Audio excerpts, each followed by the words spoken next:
भाई अगर वो सोना राजू को मिला तभी हम लोगों की जिंदगी बचेगी, और अगर नहीं मिला तो हम लोग जिंदा नहीं बचेंगे। कुछ भी कर कर उसे सोना लाना ही होगा। राजू के लिए सोचना कितना मुश्किल होगा ना।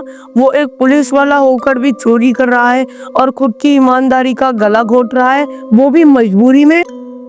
सोच रहा हूँ ना कि हम ही लोग कोई प्लान बना लेते हैं ताकि राजू से पहले हम ही लोग सोना को छुड़ा लाएं। यार बिना सोना की नींद नहीं आती, क्योंकि पहले लगता था कि सोना बाहर है तो वो पहरेदारी कर रहा होगा, लेकिन आजकल ये सेफ चीज महसूस नहीं होती। मैं पूरी जिंदगी ये टाइम ट्रैवल वाली घड़ी बनाता रहा। अगर मेरे पास ये घड़ी बन गई होती कुछ सालों पहले ही तो मैं राजू को दे देता, और राजू समय को पीछे खींचकर सोने को बचा लेता और उसे कभी भी चोरी करने की जरूरत न पड़ती। छी, मेरी जिंदगी ही बेकार हो गई, क्योंकि एक ही इन्वेंशन पर मैंने अपनी पूरी जिंदगी बर्बाद कर दी और फिर भी वो किसी के काम नहीं आया। भाई पहले ये बता कि हम लोग ये कला सीख ही क्यों रहे हैं?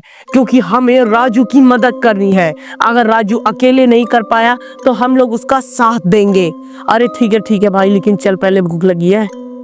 वाह भाई वाह, राजू इतना फेमस हो गया है कि उसकी कहानियां अखबारों में छप रही है कि अब एक ईमानदार पुलिस ऑफिसर ने अपने कुत्ते की जान बचाने के लिए मजबूरी में चोरी की और फिर खुद ही पुलिस वालों को इन्फॉर्म किया ताकि उसकी ईमानदारी पर दाग न लगे। वाह भाई वाह।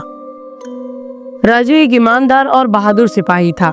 वह छोटे से गांव राजनगर में तैनात था। उसका सबसे प्रिय साथी था सोना, एक मासूम और समझदार होता जिसे वह अपने बेटे की तरह मानता था।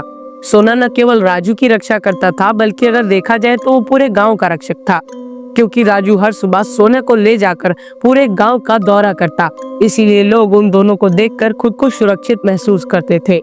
सोना एक तरह से देखा जाए तो पूरे गांव वालों के लिए आंख और कान का काम करता। इसीलिए गांव वाले उसके तारीफ में कहा करते थे, जहां सोना होगा वहां खतरा नहीं हो सकता। एक दिन ऐसे ही सुबह जब राजू उठा तो उसने देखा कि उसके आसपास सोना दिखाई नहीं दे रहा। इसीलिए कुछ दूरियों तक उसने सोना को ढूंढा भी, लेकिन उसे सोना कहीं नहीं मिला। उसने आवाज भी लगाई लेकिन उसे जवाब नहीं मिला। और कुछ देर बाद अचानक से एक चिड़िया राजू के पास आई और उससे कहा, राजू भाई, कुछ गुंडे सोना को उठा कर ले गए हैं, बड़ी सी सफेद जहाज में। राजू डर गया। इसीलिए उसने तुरंत चिड़िया से पूछा कि क्यों क्यों वो मेरे सोना को लेकर के गए। ये सारी बातें सुनकर राजू का खून खौल उठा। उसने तुरंत अपनी कार निकाली और अपने फोन से थाने पर खबर दी और तुरंत ही गांव के बाहर वाली सड़क पर दौड़ पड़ा। रास्ते में उसने एक दुकानदार को देखा और उससे सोने के बारे में पूछा। दुकानदार ने तुरंत कहा, भाई साहब, एक सफेद जहाज वो फूल नाम की एक कारखाने के बाहर ही खड़ी है। अभी अभी मैंने देखा, यहीं से जा रही। भाई साहब, वो सफेद ही थी।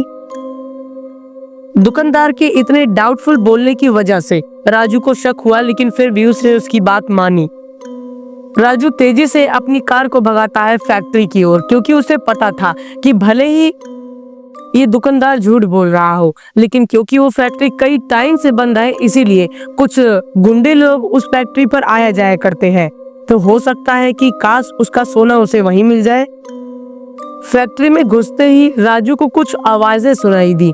जब वो थोड़ी और अंदर गया तो उसे एक कुत्ते की भी आवाज सुनाई दी, और जब उसने छुपकर सारी चीजों को ध्यान से देखने की कोशिश की तो उसने देखा कि 3 गुंडे उसके सोना के पास ही खड़े हैं और उसे एक पिंजरे में बंद कर रखा है और जोर जोर से हंसते हुए कह रहे हैं, अरे भाई, इस कुत्ते ने तो हम लोगों की जिंदगी बर्बाद कर दी थी। सुबह अपने मालिक के साथ दौरा करता और रात में बिना सोए हम लोगों पर भौंका करता। इस वजह से हम चोरी भी नहीं कर पाते।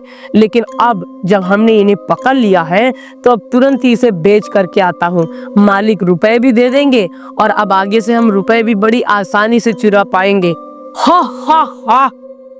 राजू ये सारी बातें सुनकर अपने कुत्ते को बचाने से बिल्कुल भी पीछे नहीं हटता और तुरंत ही उन 3 गुंडों के बीच में कूद आ खड़ा होता है और पूछता है कि अगर तुम जिंदा रहना चाहते हो तो मेरे कुत्ते को छोड़ दो, और अगर नहीं तो अपनी राय मुझे दे दो। वो गुंडे हंसते हुए कहते हैं कि तुम अकेले हो और हम 3 हैं, लेकिन अगर तुम इस कुत्ते की जान बचाना ही चाहते हो यानी अपने सोना की जान बचाना ही चाहते हो तो मुझे चोरी कर कर सोना ला करके दो, तब हो सकता है कि शायद मैं तुम्हारे कुत्ते को छोड़ दूं। कैसी लगी मेरी डील? अपने सोने के बदले मेरा सोना ला करके दो, तुम्हारी जिंदगी मैं फिर से खुशहाल बना दूंगा। ये सुनकर राजू को बहुत गुस्सा तो आता है, लेकिन वो कुछ कर नहीं पाता, क्योंकि अगर उसे अपना जिगर का टुकड़ा सोना वापस चाहिए था तो उसे ये करना ही पड़ता। उसने सोचा कि वो एक पुलिस वाला हो करके भी चोरी करेगा, लेकिन उसके पास दूसरा कोई रास्ता नहीं था। इसीलिए वो अपने ईमानदारी का गला घोट कर चला जाता है चोरी के लिए।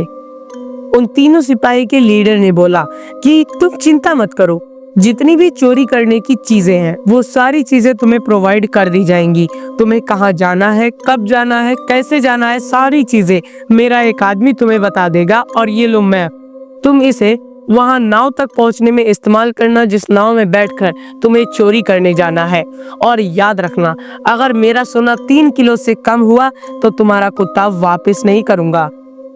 उस नाव में टोटल 5 किलो सोना है, लेकिन अगर तुम पूरा चुरा कर लेकर आए तो पुलिस को जल्दी पता चल जाएगा, जिस वजह से हो सकता है कि वो तुम्हें पकड़ ले। और तुम्हें पकड़ने के बाद अगर तुम मेरा नाम ले लोगे तो ना ये कुत्ता बचेगा और ना मैं बचूंगा। इसी वजह से अच्छा यही होगा कि 5 में से 3 किलो सोना तुम जल्दी से चोरी कर कर मेरे पास ला करके दो। मैं तुम्हें 3 दिन का टाइम देता हूँ। Your time begins now.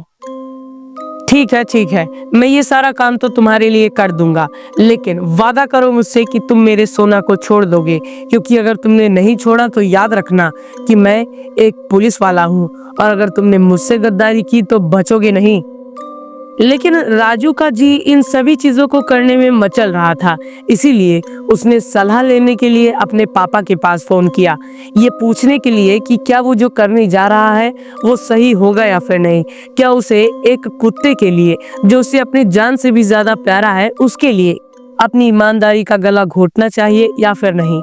जब वो अपने पापा के पास फोन करता है और उनसे पूछता है तो कहते हैं कि भले ही तुम्हारे जीवन में एक बहुत ही मुश्किल समय आया है, लेकिन तुम्हें उससे अकेले ही बाहर निकलना होगा। हाँ, लेकिन मैं तुम्हें एक सलाह दे सकता हूँ कि जब तुम सोना चुरा लो, वहां से लेकर कर सक्सेसफुली बाहर निकल जाओ, तो तुम सबसे पहले पुलिस को इन्फॉर्म करना और पुलिस को ये सारी बातें बताना। उसके बाद उन्हें उनके बेस के बारे में भी बताना, ताकि वहां तुम्हारे पहुंचने से पहले पुलिस वाले पहुंच जाए, जिससे सोना की भी जान बच जाएगी और तुम्हें तुम्हारी ईमानदारी का भी गला नहीं घोटना पड़ेगा।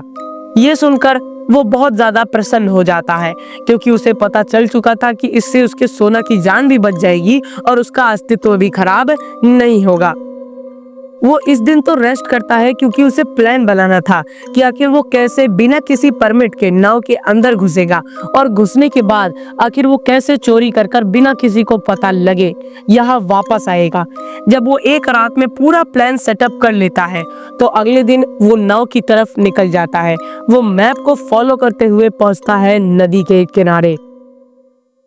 वहां उसी लीडर का आदमी उसे मिलता है और उससे कहता है, हे भाई, ये एक छोटी सी नदी है, यहाँ से वो शिप लगभग 4 घंटे पहले ही निकल चुकी है, इसीलिए हो सकता है कि वो इंडियन ओशियन तक पहुँच गई हो।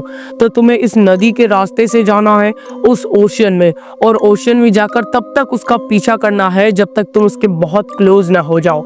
और जब तुम क्लोज हो जाओगे तो तुम्हें एक लेजर गन दी जाएगी, जिससे तुम उस शिप के नीचे वाले भाग को काट देना और उसके अंदर घुस जाना। फिर सारे सोने को निकाल कर फिर से इस शिप पर आ जाना, और शिप का ड्राइवर शिप को वापस मोड़ लेगा और फिर मेरे मालिक को ले जाकर सोना वापस कर देना। और याद रखना कि कोई चालाकी मत करना, वरना तुम और तुम्हारा कुत्ता दोनों ही गए समझो। और मैं सोचता हूँ कभी कभी कि मेरे मालिक कितने दिमागदार हैं। यहाँ सारे चोर क्या करते हैं कि वो पुलिस से बचने की कोशिश करते हैं, और मेरे मालिक ने तो पुलिस से ही चोरी करवा दी। वाह मालिक वाह, क्या प्लान रचते हो। ये सारी चीजें सुनकर राजू को और भी गुस्सा आ रहा था, लेकिन वो कुछ कर नहीं सकता था। वो चुपचाप उस नाव के अंदर बैठ जाता है। लंबे टाइम के बाद उन्हें वो शिप दिखाई देती है, जिसके अंदर वो 5 किलो सोना सेफ्टी से रखा हुआ था। कुछ देर बाद वो उसके बहुत क्लोज चले आते हैं, जिस वजह से ड्राइवर उसे एक लेजर गन देता है और बोलता है जाओ इसके निचले भाग में छेद कर कर उससे अंदर जाओ और सारा सोना लेकर कर आओ।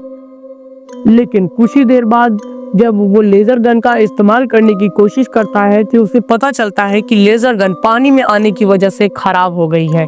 इसी वजह से अब उसे अपने प्लान को फॉलो करना पड़ता है। वो धीरे धीरे सबसे बचते बचाते शिप के सबसे ऊपर वाले भाग पर जाता है। कुछ देर तक वो सोने को ढूंढता है और धीरे धीरे चुपके चुपके वो वहां तक पहुंच जाता है जहां पर सोना रखा होता है। लेकिन अब जरूरत थी लॉक को क्रैक करने की।